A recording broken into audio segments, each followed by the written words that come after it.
السلام علیکم، میرا نام مسعود جہانگیر ہے والا، میں 13 سال کا ہوں، میں لاہور میں رہتا ہوں۔ میں اسٹوڈنٹ ہوں Rehan school onion academy foundation میں کا۔ تو یہ میری ایک نئی ٹیڈس ریویو ہے، تو شروع کرتے ہیں۔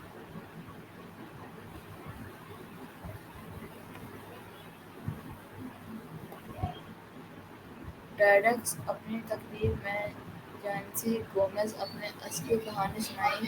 وہ اپنی تکلیف سے بھاگ رہی تھی، پھر ایک دن وہ رکی، سچ سچ کا سامنا کیا اور زندگی دوبارہ بنانا شروع کی۔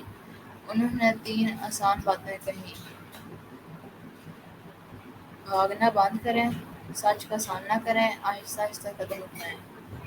وہ کہتی ہیں شفا وقت لیتی ہے لیکن آپ مضبوط بن سکتے ہیں۔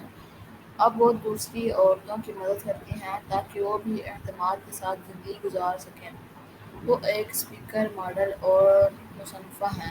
ان کا پیغام ہے: آپ اکیلے نہیں ہیں، آپ پھر سے شروع کر سکتے ہیں، صرف ایک قدم اٹھائیں۔